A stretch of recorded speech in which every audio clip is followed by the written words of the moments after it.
We're back. We had some technical difficulties. As you know, sometimes these things happen. The computer needed updating. But here we are.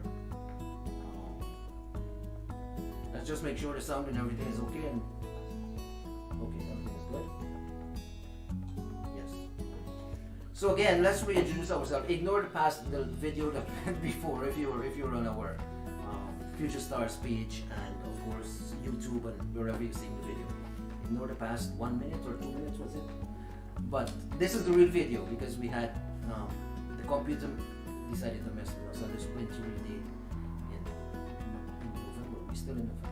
Anyway, today we have a guest with us, and I'm very like excited and happy that we were able to nail her down. She's so busy, right? So it's a catch to have her on the show. We have Alexis Kaufman. Her name is on the screen at the top here, and she's a serial entrepreneur. She has a lot to say to us today. She's been through the life that we talk about. You know, on the show we talk about the authoring our future and designing the life that we love, right? This person, Alexis Kaufman, has done that.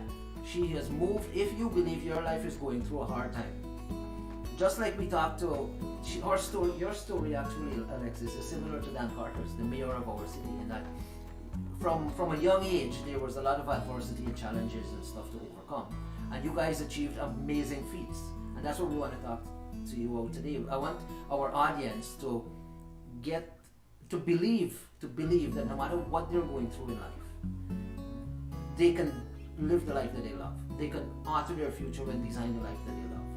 So Alexis, I met her.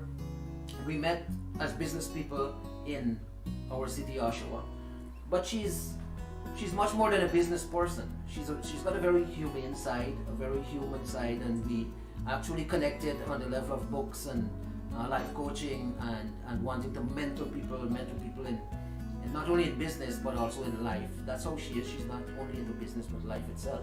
And so it's a great honor to have you on the show, Alexis. And please introduce yourself. Tell us something about yourself. I know you're a very wealthy person. She's an extremely wealthy person and built her wealth like it's her hard work and smart work, I guess is what I should say, more than hard work. So can you can I ask you a question and you go into your story from that, which is you were born, I don't know if you want to talk about this, but I'll open the floor with it. You were born with an adverse, actually born, she started life on a negative path, if I may use that word, with an adversity, with a challenge to overcome. And this woman, facing everything that society threw at her, was able to turn that adversity not just into a life, but into a spectacular life, into a life that is inspiring and motivating to everybody who knows her. Everybody who knows her looks up to her and respects her, and this is phenomenal. And so Alexis, I would turn the floor over to you and ask you, how did you achieve the life that you have, the life that you love, that you could go on a plane and go to vacation whenever you feel like, and what have you overcome and what have you achieved? I'll turn it over to you. Listen to Alexis, she has a fantastic story. Well, first of all, thank you so much for having me. This is extremely exciting. I think that there are many people who would challenge you. Sean was saying that I'm human because most people don't get to see that side of me, being a serial entrepreneur. But you're definitely accurate when you talked about starting life with an adversity. So I was actually born a congenital amputee, so I have one hand. For all intents and purposes, back in 1975, I was born, and the doctors really thought that my mom and dad would actually not wish to keep me. It seems really shocking to believe that 46 years ago, people believed that physical disabilities were actually life challenges that would affect what people could do, what they could become. I was extremely blessed with the parents I had who there was no limits, and I was the youngest baby in Ontario at the time to get a prosthetic. I was 6 months old. We put a swimming pool in the backyard to work on my physical therapy, and my father owned a construction company, my mother was a teacher, and I really was taught that there was nothing I couldn't do. My mother used to tell the story of me wanting these pair of boots, and I had to tie them up. And unfortunately, I was a little slower in learning how to tie my shoes. So I was like about 7, I think. And we went into the shoe store, and I really wanted these boots, like completely obsessed with these boots. How old were you? I think I was about 7. Sean, I think I was about 7. And the lady who works there bent down to tie my boots, and my mom was like, absolutely not. If she wants these boots, she needs to learn how to tie them. Well, Sean, at the time, I didn't know how to do that. So we left without me having the boots, and my mother would tell a story. She'd be like, I'm pretty sure that woman thought I was like the meanest mother ever. But literally less than a week later, I had been practicing and practicing and practicing. And so less than a week later, my mother actually took me and I could get my boots because I could tie them myself. And I think this became a platform for my entire life. I may not do things the way that two-handed people do them, but I was taught to learn how to do things the way I needed to do them to do the same thing. And this became really a consensus for my life. I was in theater, I was in dance, I was very popular. I get asked a lot about bullying, especially when that's such a predominant theme in today's society. And the truth is that my disability was never something that I was teased about.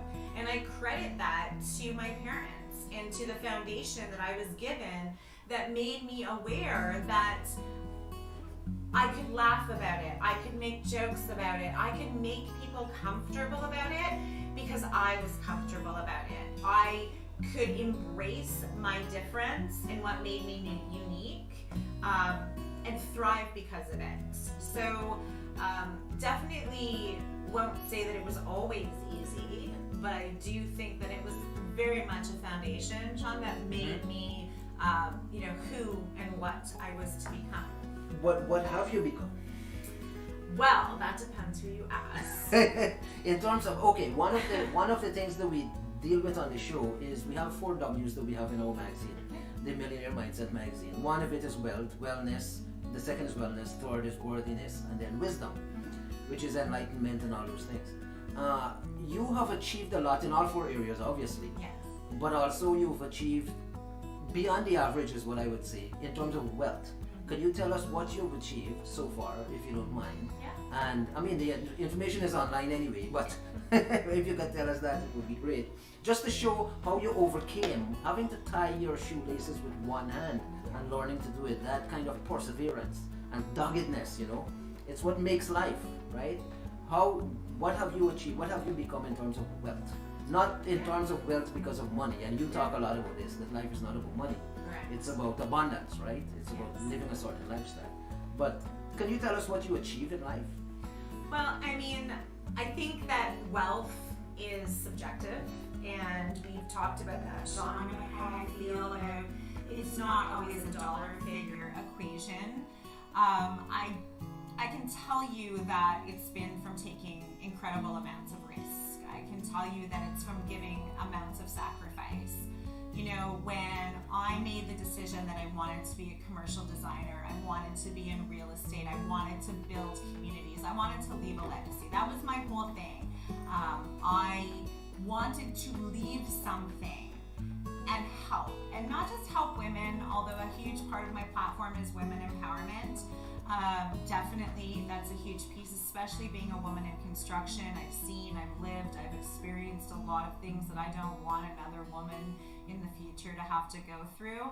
But more than that, it was about empowering people to live authentically, and that's really my whole message.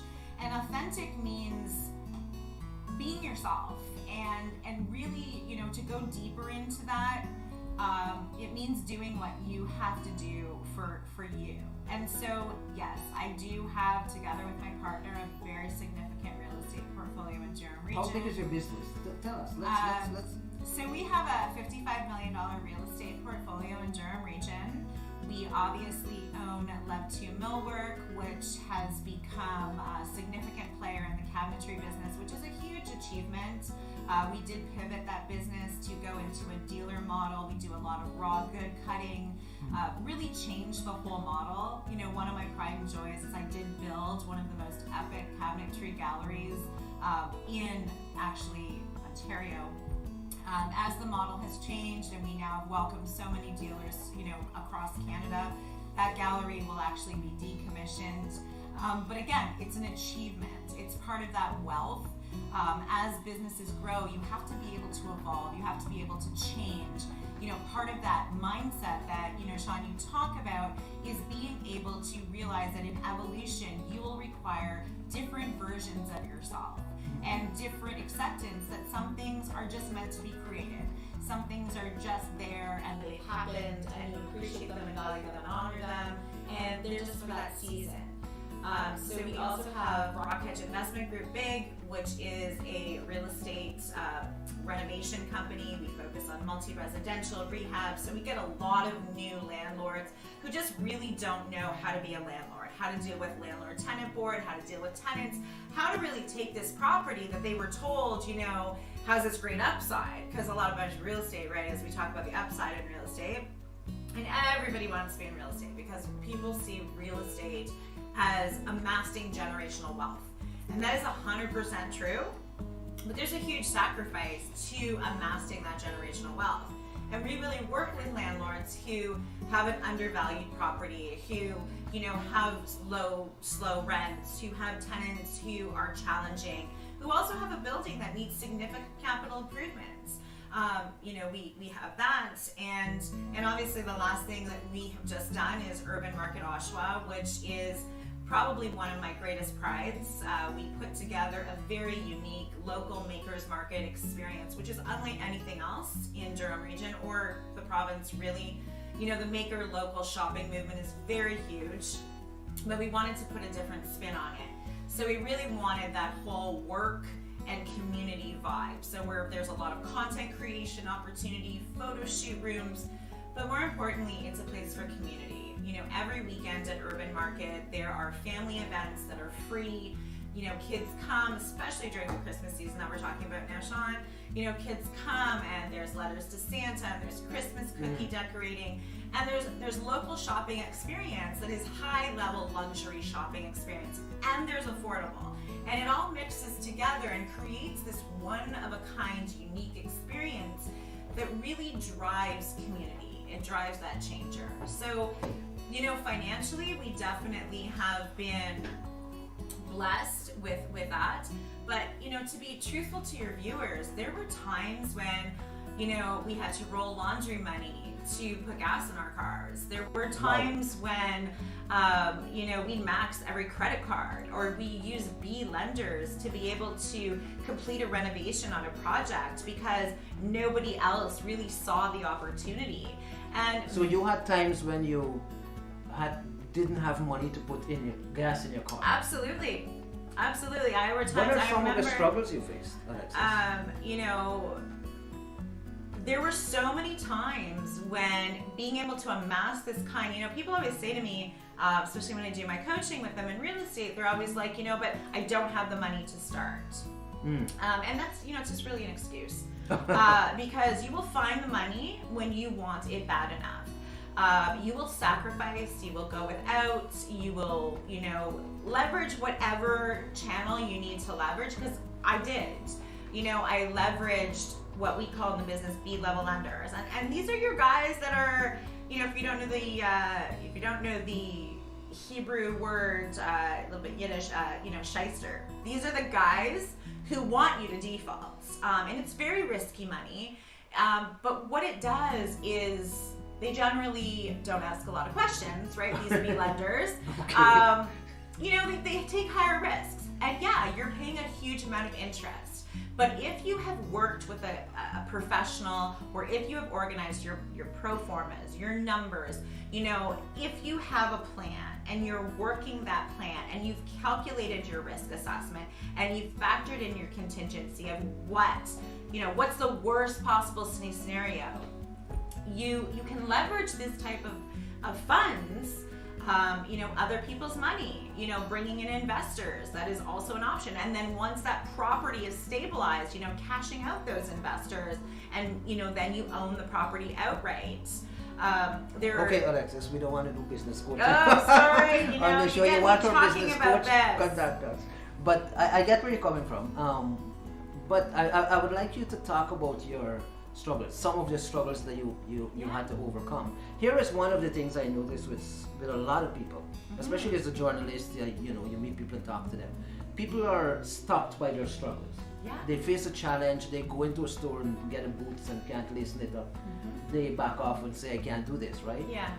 What are some of the struggles you faced and how did you overcome them? Obviously it's character and personality, perseverance. Those things come from inside.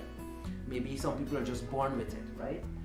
But how can you inspire somebody who's watching us, and you've moved from being born with this condition as the youngest baby in Canada or Ontario? In Ontario, who had to go through this operation, to now owning a portfolio of $55 million in business, and one of the biggest cabinetry company in Ontario, most successful, right? How did you do that? Everybody would ask that question. How did you do that? It really comes down to resiliency, and I talk a lot about the resilient evolution, and what that is each experience that as humans we go through leaves an imprint, and sometimes that's a scar, and sometimes it is a lesson learned, and sometimes it's a good imprint, and all of those imprints really change us. And it's very hard to not get imposter syndrome, fear of history repeating itself. And so how do you do that? And one of the ways that I've done that is, again, partially because of my upbringing. I look at these challenges as incredible ways, because no one will ever tell me I can't do something. And so when you're brought up in a world where can't is not an option, because that's the way you're raised, every challenge has a solution. And sometimes it's a solution that you don't like, and sometimes it's those really icky, crappy places that we're sitting in, kind of sitting in our own crap. But it's the imprints and the resiliency to change. You call it, sorry, you call it the imprint revolution? I call it resilience. Resilience. Yeah. That's a title of a book, right? It is actually the title of a book, maybe to be written in the future. But it's that resiliency. As humans, we have a design.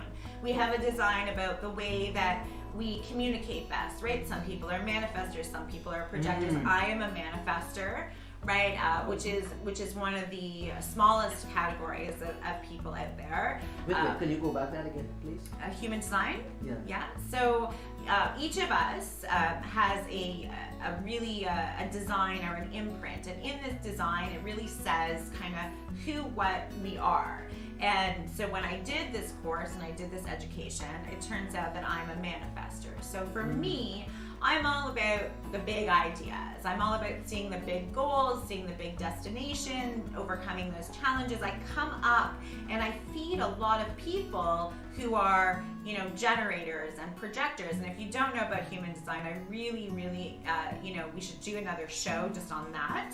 I need to check it out too. Because I've never heard of it. Really fascinating, and it really determines how we handle the imprints that we've had in our lives. And wow. Sean, I think what's fascinating is that the ability to change. So you asked me, how do the people listening, in this mindset, how do they go from these adversities and use them to get to a similar place or beyond me or wherever their goal is, because everybody's goal is unique. And here's a couple of things that I've really learned. I think that everybody has a time and a place in your journey, Sean, and that some people are meant to just teach us a lesson and be with us a short time. We are to gather what we can from the people, good and bad. And I think that we must realize that not everybody is with us forever. And I think the successful sign of an entrepreneur is being able to know the ebbs and flows of cycles of humans in our circles and what their purpose is. How would you define an entrepreneur? Well, that's a great question. I think an entrepreneur is somebody who is able to find solutions to challenges, take authority, be that person who is a leader, who, rallies others to be able to follow suit, who follows their vision. I think an entrepreneur's truest qualities is being able to be that lone wolf. While you will have a million people that come in at different times in your imprint of touching, your life, of teaching you something in your evolution, I think at the end, a true entrepreneur is very focused on what they want, very focused on their vision, and they are very uncompromising in that, and so they should be. The entrepreneurial spirit is a very unique and special vision. It's a vision of self-fulfilling, potential of your dream. And no dreams are the same. We may have similarities, you, me, and the people on watching us here today, but at the end of the day, they're all unique.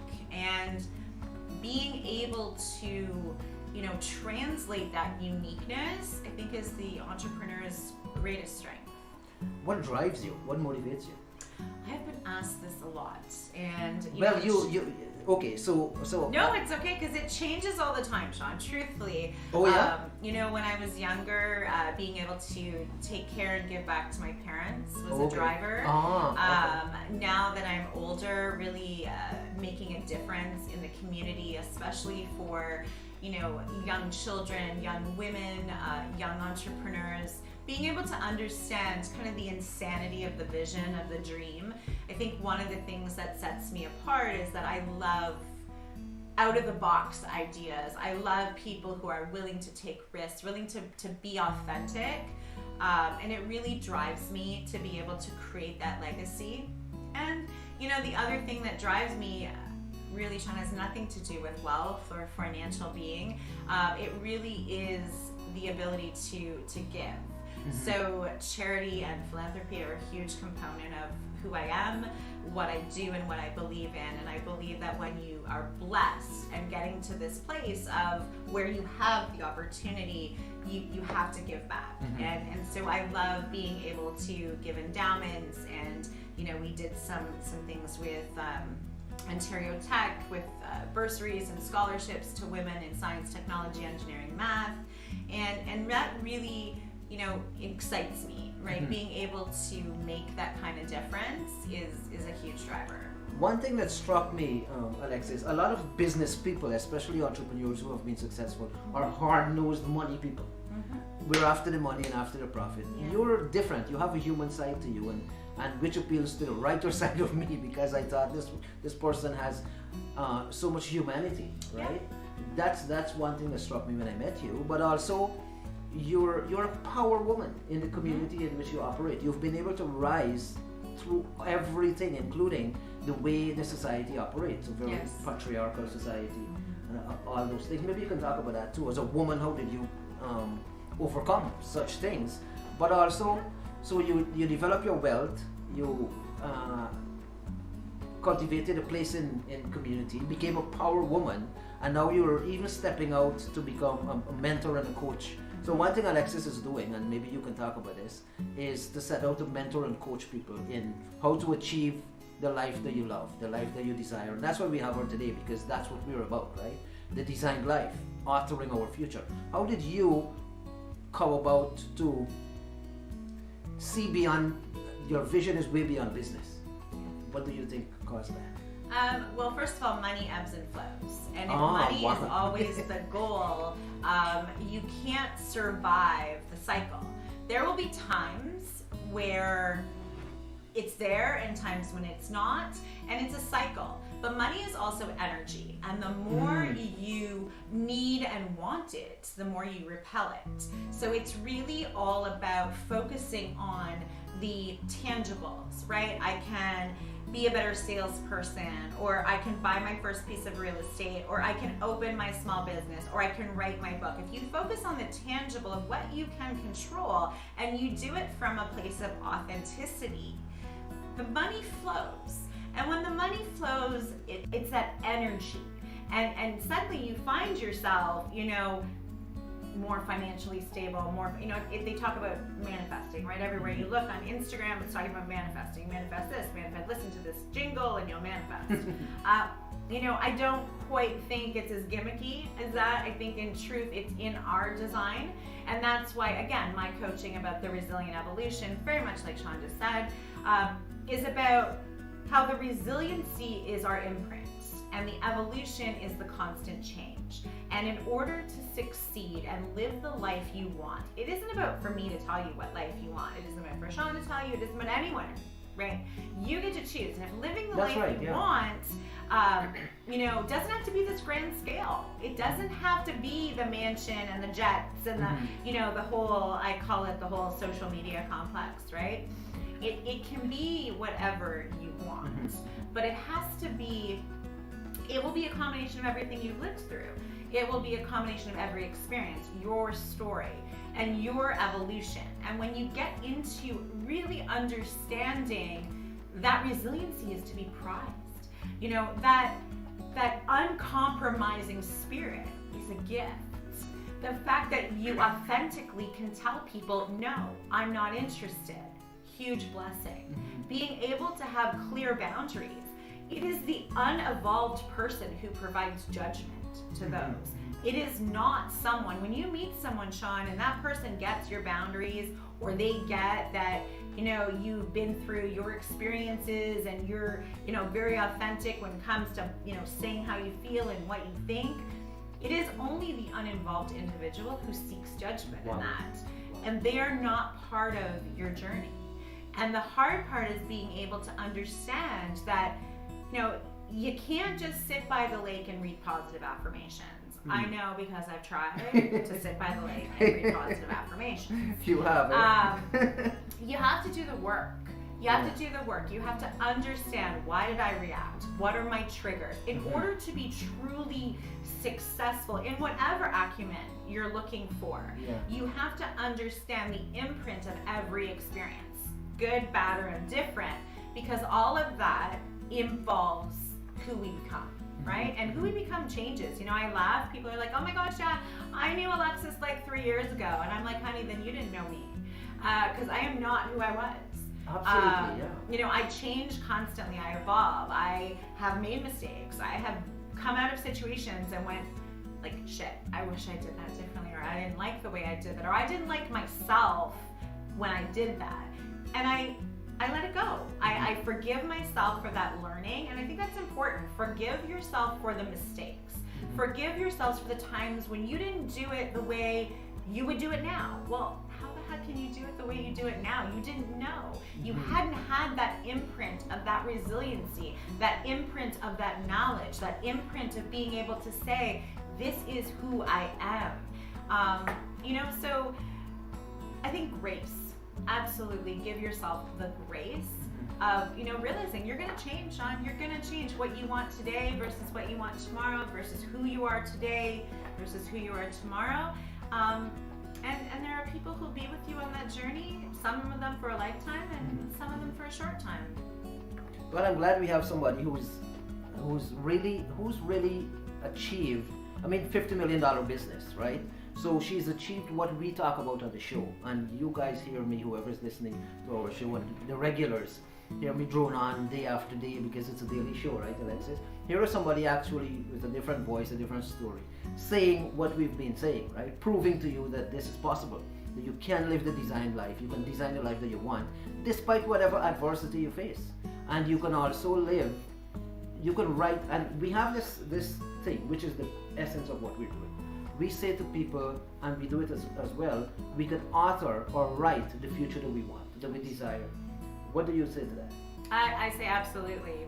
I think that, the truest story of who we're going to be lies in whatever we want and are willing to write. Wow. And that is deep. Thanks. But it's true. We become our choices. And our choices sometimes need to be the hard choices of, where to let go and where to embrace.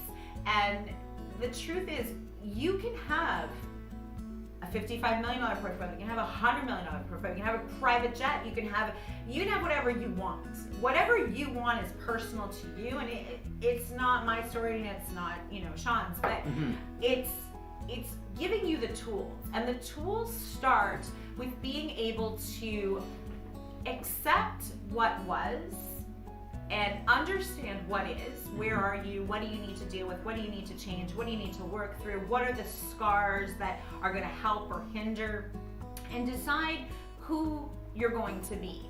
And it isn't that fake it till you make it, because that's just BS. Like, truthfully, should have warned him I have a potty mouth. No, but it really is BS, and it's BS because you're not faking anything. Everything that happens in life is a response to an imprinted experience. I can tell you that in a male-dominated industry, everyone seems to think that most of my harassment, most of my bullying, most of the people who've been against me, sitting at those tables, building those buildings, taking these risks that had comments were men. But they were actually women. Whoa. They were women who thought that if I had, they had less. Or if I was strong, I was, too much. Or women that, talk a lot about collaborating, and you see this everywhere, right? Everybody's a boss babe, everybody's this. I don't join in any of those cute little isms for being a woman.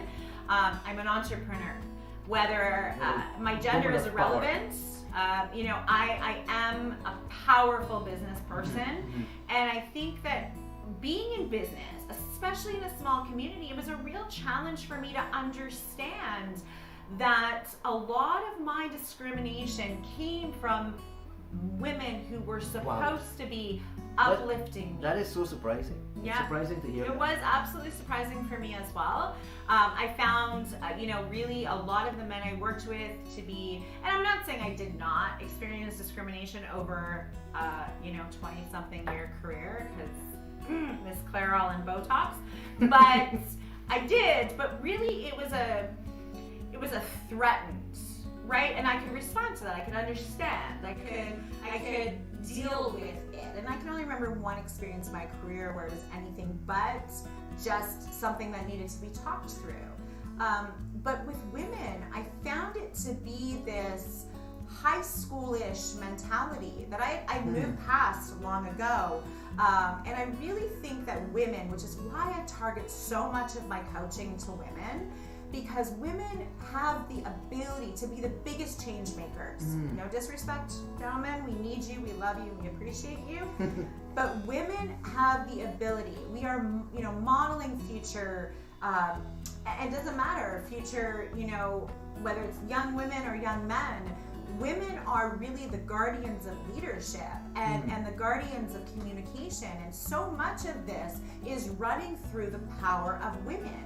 And here I was seeing these women who were, speaking the talk on Instagram and getting, all the likes and the comments and the this, but authentically, we're not living that truth.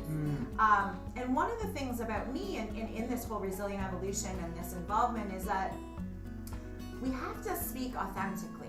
To get to where we are, Karma will do her work. You don't need to do it for her. You don't need to talk badly about anybody. You can actually say, I just did not fit with that person and I moved on.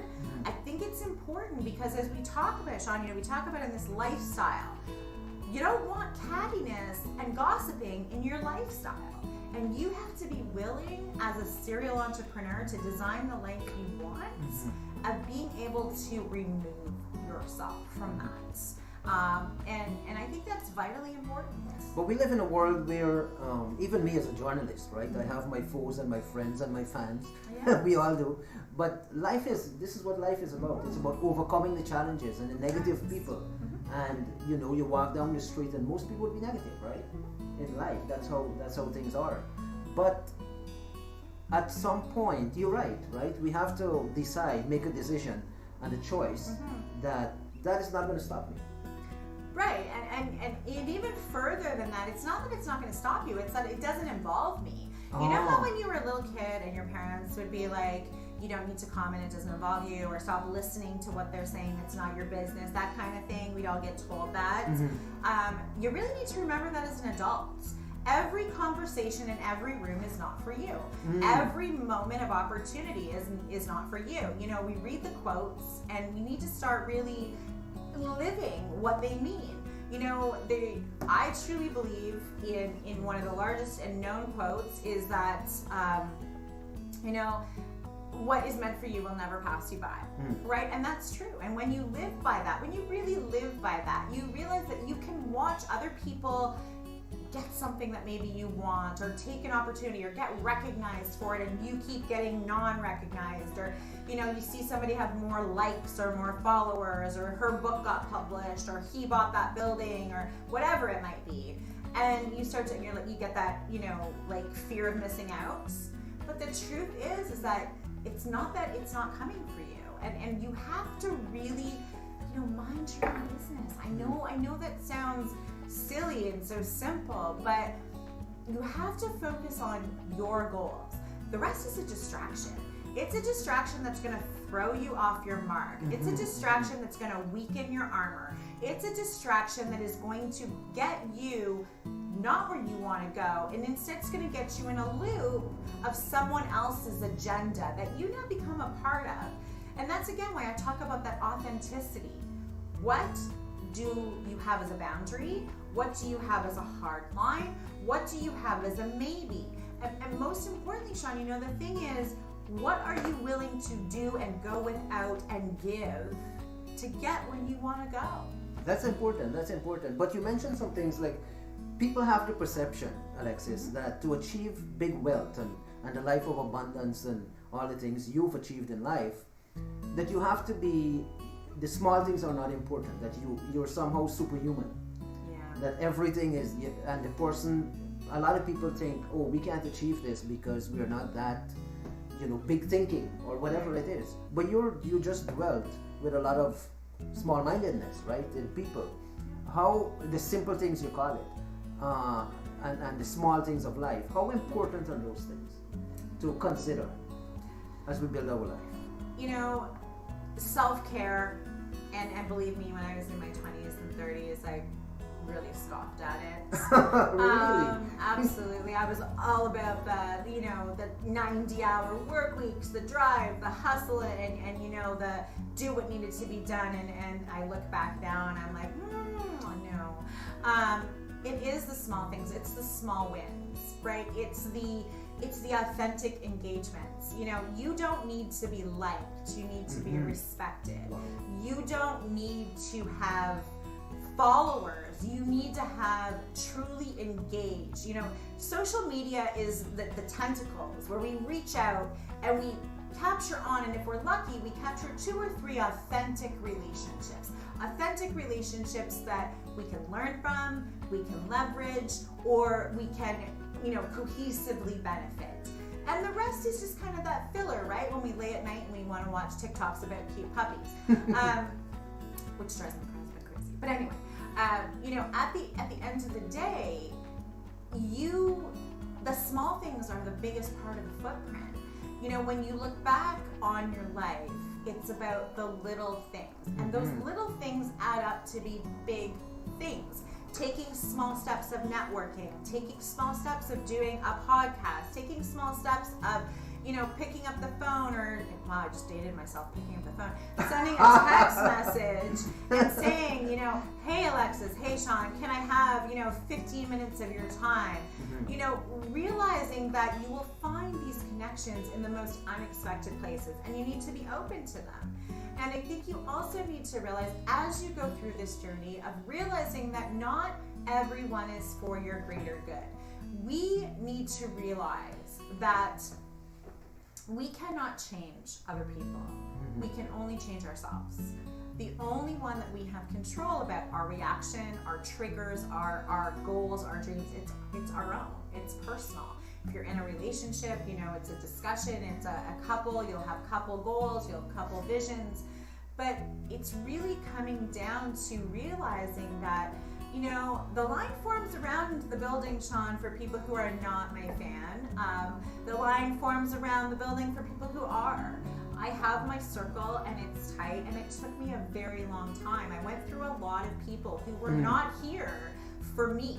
They were here for what coattails they could leverage. You know, my back has been used for a lot of people who thought it was easy, right? Oh, I'll come in, I get this great salary, I'll do this, I'll do that, and the baller mentality. You know, I swept the floors in my buildings. I rolled laundry money. I went without paychecks for years and years and years and years, or I didn't get paid because I needed to sacrifice for what I wanted. In order to get where I wanted to be at 46 years old, I needed to sacrifice. That's my story.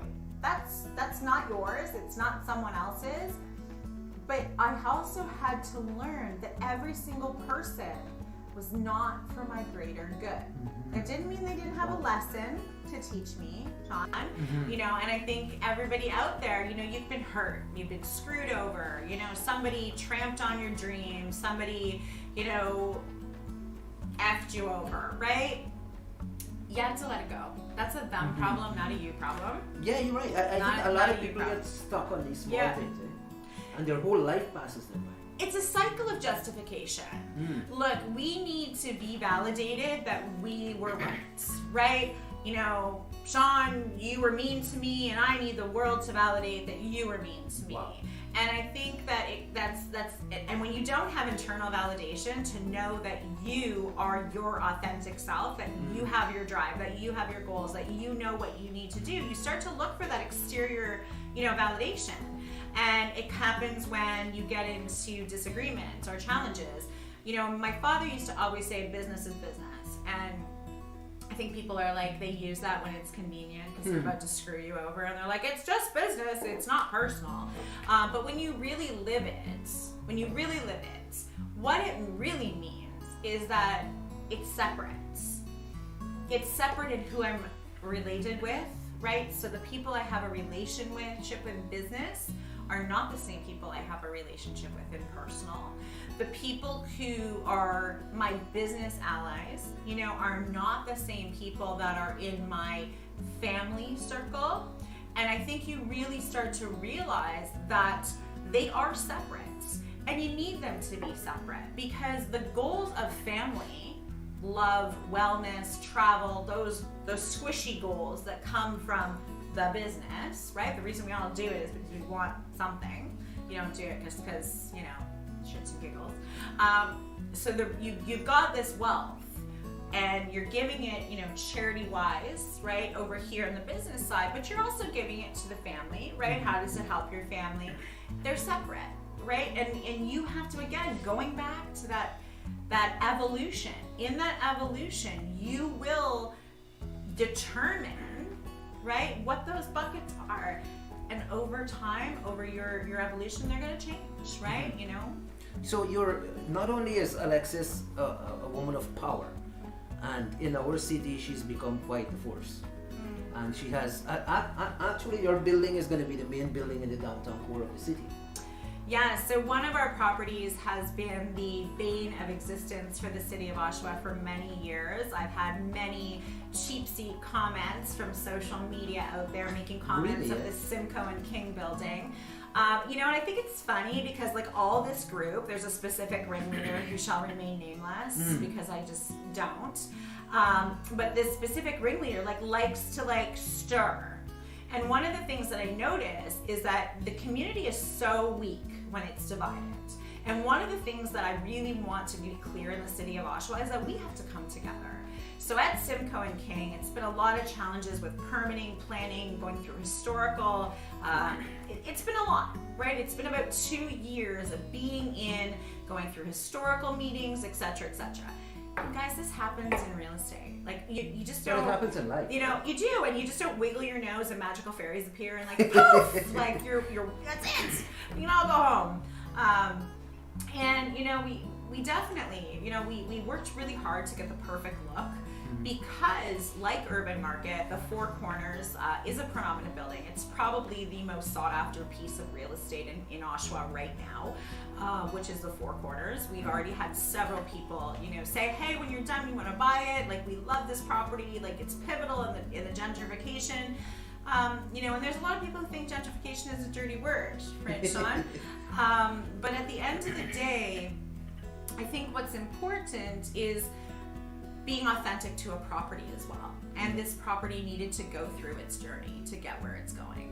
When is it going to be finished? So we are still waiting for the permit. Oh. We are still waiting for the permit. So we are hoping that our very dear friends at the planning department will get all their answers, questions soon. But the goal would be to have March, April when we would open, and there are some exciting tenants. So there's 3 new commercial tenants and there's 9 multi-residential apartments. But I think, again, back to that message, Oshawa really needs right now leadership that is all about cohesiveness and understanding. And we don't have the BIA anymore, and we don't have that business, and it's relying a lot on private business owners. The Oshawa market, urban market, Atria, Dorsey Developments, like all of us are really down here pushing the revitalization. And when I say revitalization, it doesn't mean that we don't need to take account to our homeless. We don't need to take into account our opioid crisis. We do. But what we need to do is start to hear each other. Oshawa is a prime real estate investment secondary market. It is a prime community, far more so than some of the areas that are actually doing better than us right now. And the challenge is a lack of identity. Who is Oshawa? And I see so many negative comments about this community, but there are so many wonderful things. We're a hub to entrepreneurship. There are so many small business owners in Oshawa. We're a home to education. One major college, one major university. We have Trent out here as well. Education, philanthropy. We have so many opportunities for startups out here and being able to get that networking. I think that we need to understand who we are. And I hope that as a leader in especially real estate and community-driven results, that's what I can do, is help Oshawa identify who it is. So Alexis, you impressed me not only with your humanity, the humanity side of you, but also, of course, your entrepreneurship and your achievements. You're the power woman in the community. You're a visionary.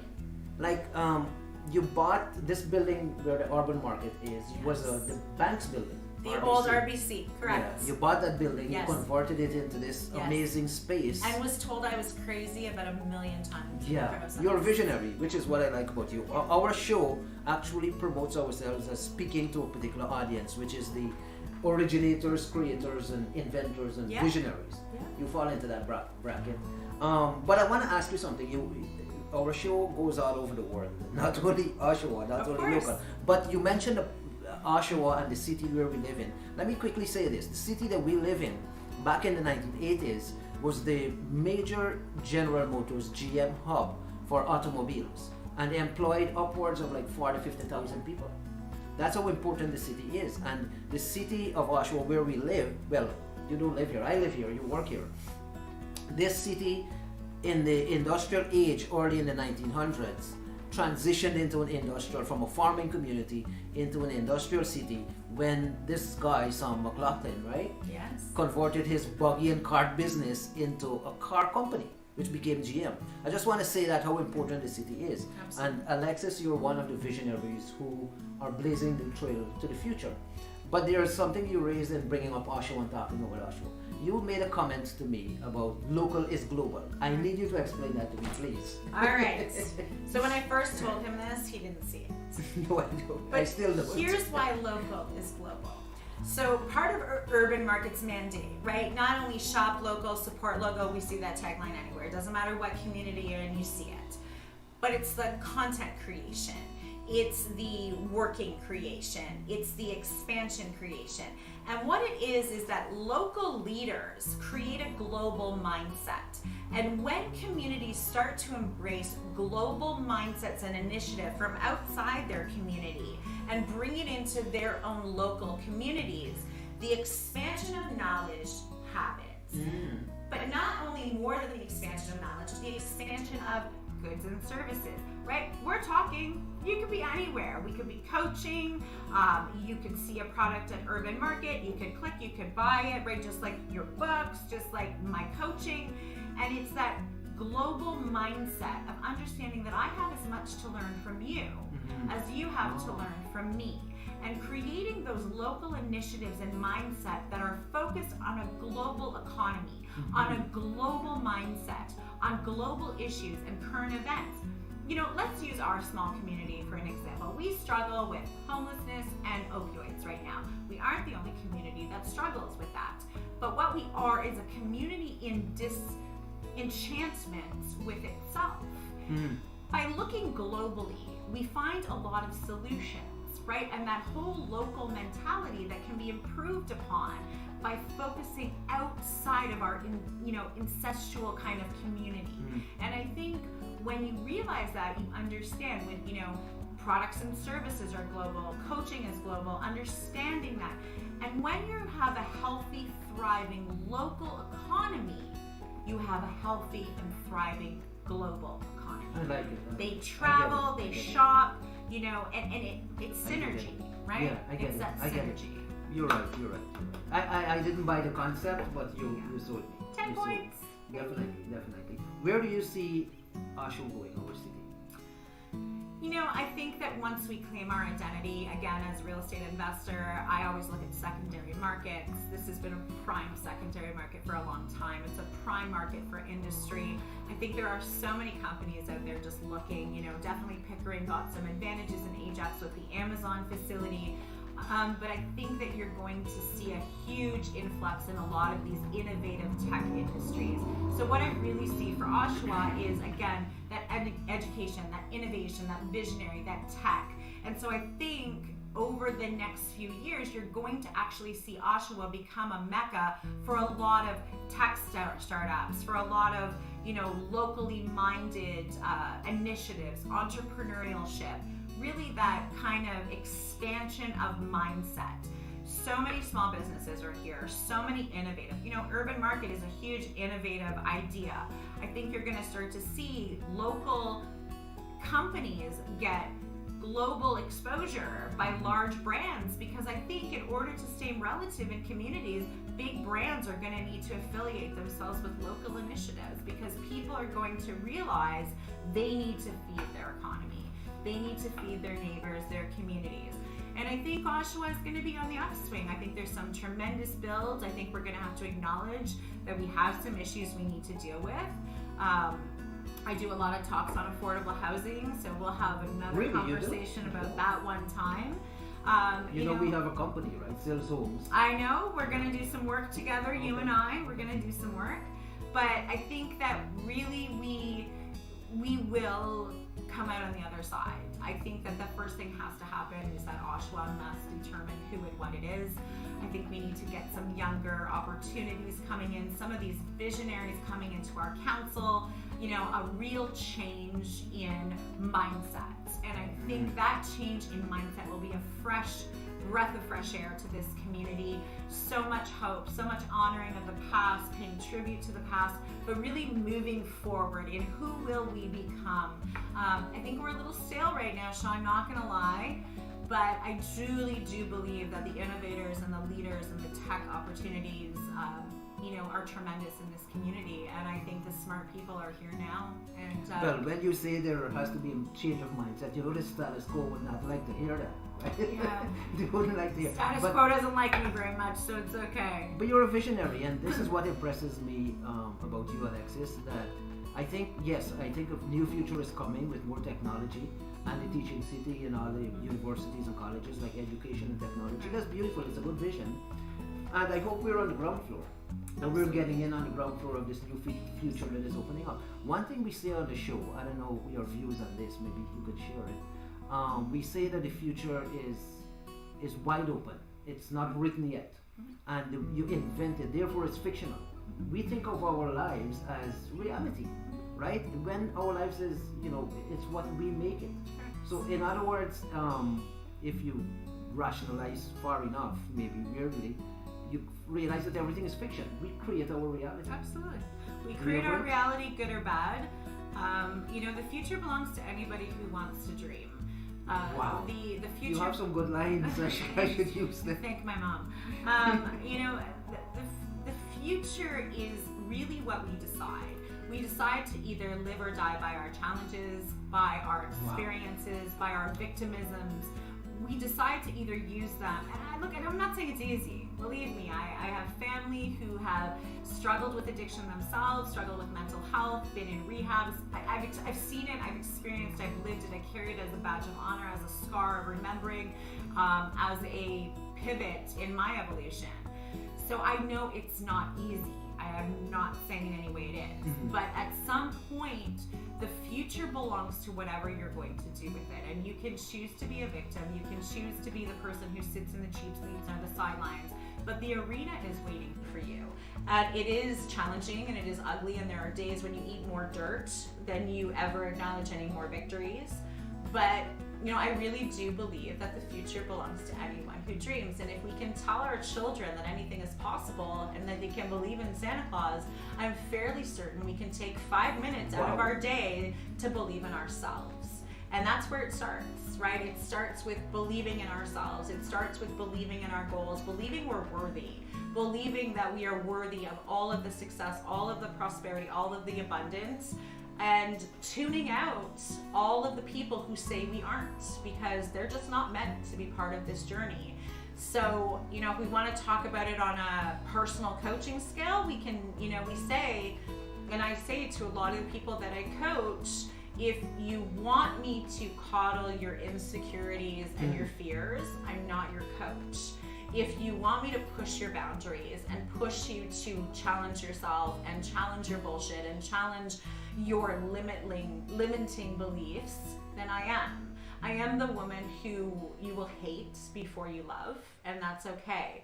And I think, Sean, the same thing happens in our city.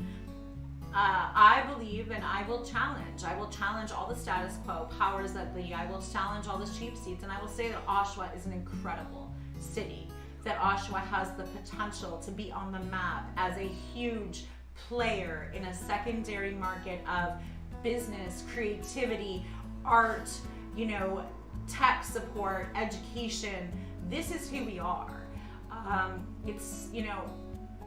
use it as this example, and I'll probably just end with this one, but GM was a huge player, and we lost our identity when we lost a huge portion of GM with us. But I challenge, and I say this, I challenge, General Motors was built on a vision. It was built on an evolution of being able to constantly change to a requirement in its technology. It was built by visionaries, and it can change and it can evolve. The same people exist in our community, in this town, the same dreamers, the same visionaries, the same tech startups, the same, entrepreneurial spirit, the same education in Ontario Tech and Trent University and Durham College, in healthcare. All of that is here. It is about acknowledging what we once were and translating to what will become. And like you just said, Sean, our evolution is no different than our communities. So we have to wrap up, but I have one more question for you before we wrap up. But today it's such an exciting, joyful thing for me that we have somebody who is walking the walk of what we talk about on this show. Alexis Kaufman lives the qualped life, the lifestyle that we've developed, the goals that we've set out for each individual who comes with us to achieve, which is wealth, wisdom, and you hear her. There's a lot of wisdom there, and wellness and worthiness, which is her value system. She lives what we're talking about, and I'm glad that we could find you, and she personifies the qualped life, right? And so Alexis, one more question I have for you. We're coming to the end of COVID. There's a new world opening up, as you just talked about, with the future, and we have to be I don't know if I am, but I hope we be the visionaries who create that new world, who invent it, who write the future, not only for ourselves but for the community as well. How do you see next, say, 3 years, 4 years of? Let me add this to that question. You're one of the 1%. There was a big thing in society, people saying, we're the 99% and the 1% out there are the successful ones. Does it take to be in the 1%? What does it take? Do you have to be a visionary for somebody to rise from ordinariness to extraordinariness? from a natural life to a miraculous life, supernatural life. What does it take to, because a lot of people knock the 1%, they think they're horrible people. And I know you're an angel, you're like a really beautiful person. She is a beautiful person. What kind of future are we walking into, given the fact that you're a visionary and you're from the 1%, if I may say so, and how do you see it all working out within not 20 years, but Right. a few short years? I'd like to believe, and I challenge everybody who sees this podcast to just keep, the first part of it really is, Sean, is being able to keep our promises. So when COVID first hit, we had a real rationalization of how important it was to take care of our own. And I'm a little concerned right now that people don't see that again. Oh. Remember we talked at the beginning of COVID, we were going to shop local, we weren't going to, we're going to travel local, we were going to explore our own countries, we're going to do all those things. And I worry a little bit that we've forgotten some of the promises we made, to visit our parents more, to spend more time on those small things. So that's kind of my first concern. I see some things in society where we've kind of, and it'll barometer, right? We go to the extreme again because we're like little kids, we're free again, we can go and come back. I think in a post-COVID world, we're going to realize that self-sustainability in our local, global communities is required for success. I think we're going to need to realize that it is up to us to find these visionaries, to work with these visionaries. And yet, you know what? Not everybody can have the big ideas. There needs to be people to do the building of the ideas, to build the infrastructure. There are roles. If everybody just went around creating these visionary, holy shit ideas, nothing would ever get made, right? My mom used to always say, if we didn't have garbage men, we would have a lot of garbage and no ability to function in this world. There are roles and keys that are involved in every facet. The doers and the dreamers all have to go hand in hand. So, I think we're going to need to do more sponsorships. I think we're going to have to do more locally driven bursaries and grants to help support small business. I think we're going to have to checkpoint, remind each other that we promised to support local. We promised to invest in our communities. We promised that we didn't need to go to Walmart to get our Christmas gifts and our birthday gifts. But more than that, I think you're really going to see what I hope to believe is a return to an understanding that we all are entitled to whatever dream we want. We all are entitled to whatever vision we want. And to live this millionaire lifestyle mindset that, we talk about here, it is what does that mean for you? And our job is to make sure whatever millionaire mindset you want is the mindset that our community supports. Whether that is in our coaching, whether that is in our magazines, whether that is in our podcasts, what is it that you want and how do you create that life? And so what I think is going to happen is that we're going to go a little crazy for a while. We've been confined, we've been cooped up. I think people are just going to be a little selfish for a while. And then, I think we'll come back. We'll barometer right back to that place where we realize that the entrepreneur is actually the vision of our future. The inventor, the visionary, the local support is actually who will make up our societies and our communities, and that we must be in the arena in order to live those millionaire mindset lives. So we can end with the question, how does that align with the 1% and the criticism in general society, especially during COVID? Yeah. The rich were getting richer, and they said the poor, I don't know if the poor were getting poorer. Maybe not, because money was flowing from the government. But how do you want to address that, or? Well, I think being wealthy is a privilege, that's true. I don't think that I am any more responsible than anyone else. So at the end of the day, yes, I am privileged. I do give a lot to charity. I do give a lot to small businesses. I do give a lot back to my community through boards of trade, through scholarships, through sponsorships. But I think everything's relative, right? Giving someone $1 might be just as mind-moving to their opportunity I think that the 1% has a responsibility to listen and to leverage the growth where they can. You know, I can build it, right? Like I said this about urban market, I can build it, but you have to come, right? I can't make you come. I, as the 1%, took a loss on building what was an incredible risk for the community. Basically a maker's market, community center, social hall, all rolled into one. And that's what the 1% is doing. We're building these opportunities. We're giving these grants. We're giving these sponsorships. But if you look at money and wealth as a for them, not me mindset, you're always going to see resentment.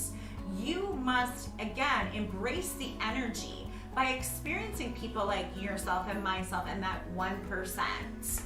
You're embracing the energy that a portion of it may be, you know, enough to start your own, or something, you know, you might be experiencing in this world creates this opportunity for you. So, you know, I don't really subscribe to the 1%. I think everybody is the 1% as their means allow. Wow. I think everybody has a social and moral and ethical responsibility to help. And if you can buy a cup of coffee, you can help someone. I don't think there is anyone on this planet who doesn't have the ability to either help with a kind word, a deed. You know, again, that 1%, it's not always about money, and money is energy, and the more you're envious and jealous and feel that you don't have but they do, the more you lack. And so look at that. I would look more at that 1% is the 100% of all of us who can say something kind, who can encourage someone's dream, who can open a door through a synergistic partnership or connection, or allow someone to come on a median like this and tell their story. I think there's always something for us to do, and I think it's vitally important that you don't chase, you know, the money. The money is energy. You need to chase the real experience of living that kind of life. Yeah, the quality life. The life of abundance. I think I haven't heard an answer like that to the 1% question ever before. It's brilliant, because my personal view, if I may say that as we're wrapping up, is that the 1% is building society, right? They're the one building the buildings and inventing new things and building Facebook and building Google and building Yahoo and building Qualpet, right? Not that I'm a 1%, I'm not. You're right. I think it's not about the money, it's about the energy, it's about the spirit, it's about, and all of us have it in us, right? We have it. That's a brilliant message. So I hope you're inspired. Alexis came here today to personify what the corporate life is all about. So a woman who had to overcome tremendous challenges and adversity, even being born with it, and it didn't stop her. It didn't stop her. She's wealthy, she's well respected, she's a power woman, and she's got wisdom. She's starting to share it with the world. Thank you for that, with your books and coming out and your coaching program. It's amazing to see an entrepreneur step into that role as well, right? To go out and teach people and say, I've done it, let me pass on my knowledge to you. Yeah, absolutely. Thank you, Alexis. This is great, Alexis Kaufman. Thank you for being on the show, and hopefully we'll hear from you a lot more, being guest on our show, along with some her, the circle that she's moving in. So thank you very much for listening, and we shall see you here again tomorrow. Take care. Bye bye. You want to say what's your last word to everybody? Good night, everybody. Thank you. Did you enjoy the show? You enjoyed it? Loved the show. Yeah. Absolutely loved the show. It was a great time.